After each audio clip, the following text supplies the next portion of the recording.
I can't sit out here and do it. I can't run my mouth about something that I've never lived in the streets, and I can't walk a path in life that I don't feel comfortable waking up every day and just feeling normal, or about myself, and not having to be fake and break any type of rules. Like it's not built in me. It's not programmed in me. So um, my research that I was talking about with cracking this, I guess you could call it this big time sex code, came to a very interesting point. We'll just say that, and was able to just find out that it just really depends on the school that you're coming from when you're dealing with this stuff. Like I got a hot order from some, be honest with you, some lesbians over in Senegal that actually wanted me to do this segment, and they was like, well, we want you to kind of like break down the term lesbian, and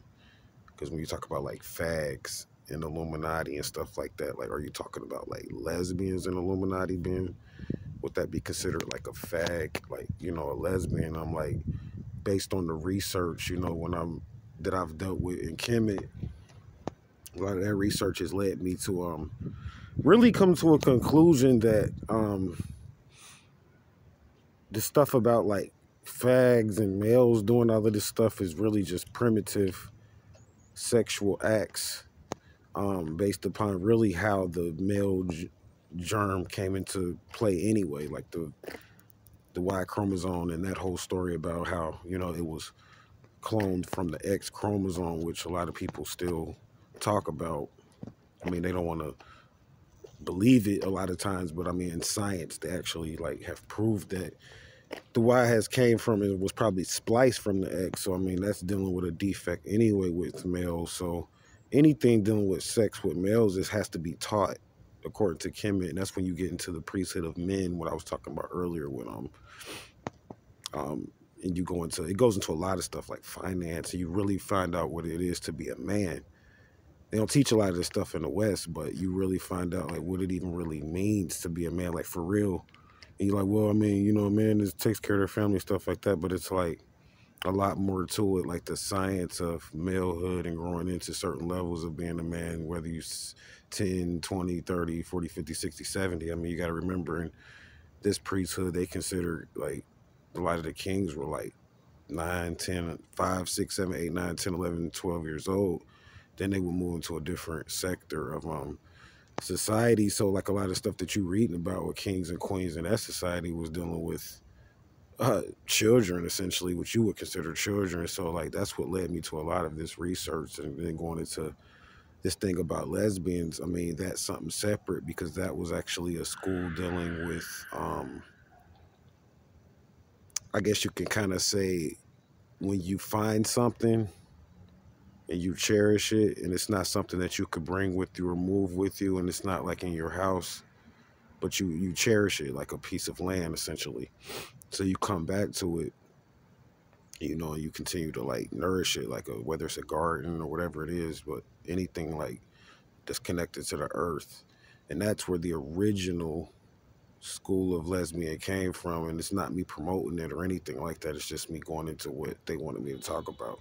And this is, of course, for those people that are trained to hear this. If you're young listening to this, um, maybe you need to do a little bit more research before you just start taking terms and running with a lot of the primitive stuff that you may see in society, dealing with like lesbianism and gays and fags and porn and all of that type of stuff. I mean, it's levels to that, of course. Like, but originally, I mean, sex was taught, and it was a school, part of like the Kama Sutra and healing and things of that nature. And there were different beings that needed different versions of the sexual experience. So that's where you kind of get into a lot of what people would consider like torture, and a lot of that type of sex is actually going into a higher level of it, just depending on where you're at in your sexual experience.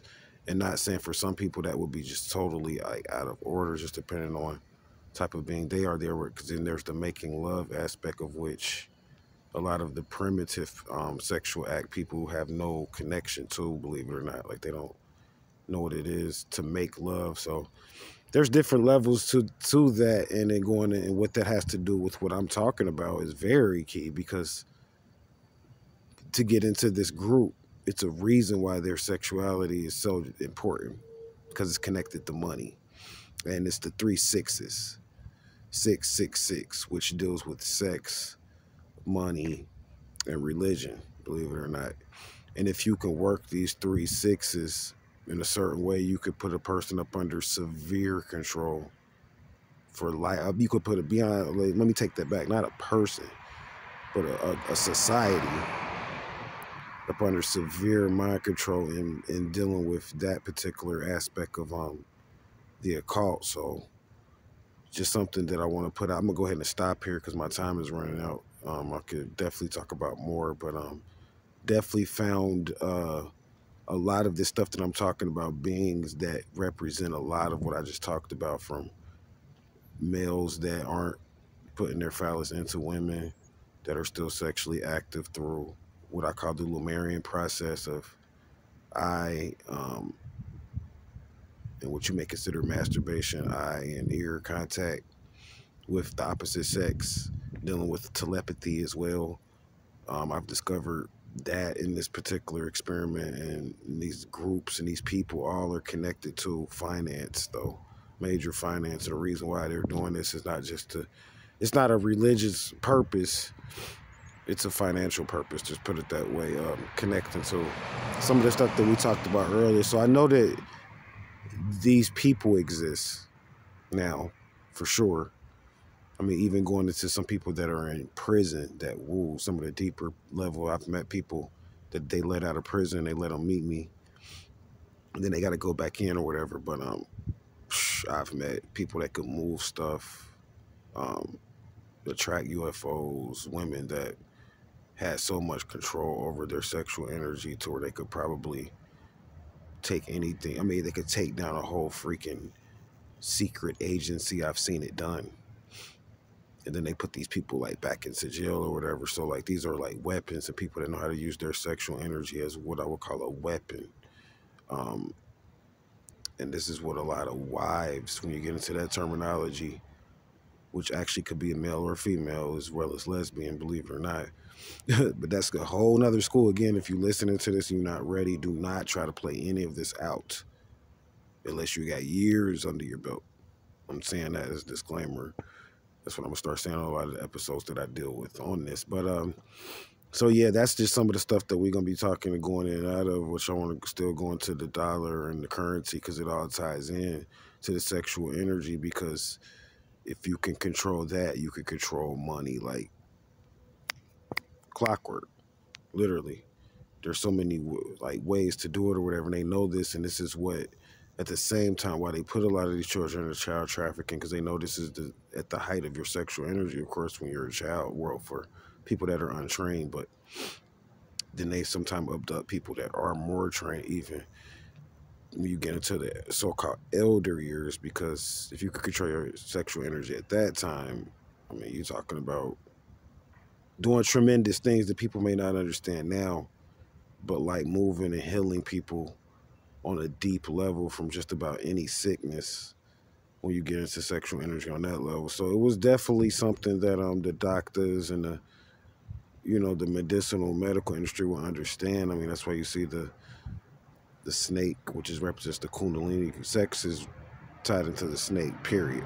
This whole sexual experience, which goes into the Kundalini wrapping around the staff, which represents the medical staff, or the rod, so-called rod, that Moses had, which can go into the phallus, but also can go into the clitoris and a lot of other stuff as well. So like these are signs and symbols that can be talked about indefinitely. But I'm gonna go ahead and stop here now. I've went over, and we'll be coming up with more on this particular episode. For those people that are interested, I went on ahead and dropped it now while it was hot.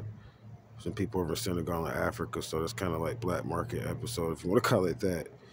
Of course, in the U.S., because I know a lot of children watch this stuff, and I don't really put disclaimers up anymore. If you find it and you're watching it, like you heard it from me, use everything that you heard at your own use. If you're interested in the reading, something of that nature, I would suggest that you find my phone number on other episodes and watch more videos and text me. Stay vigilant.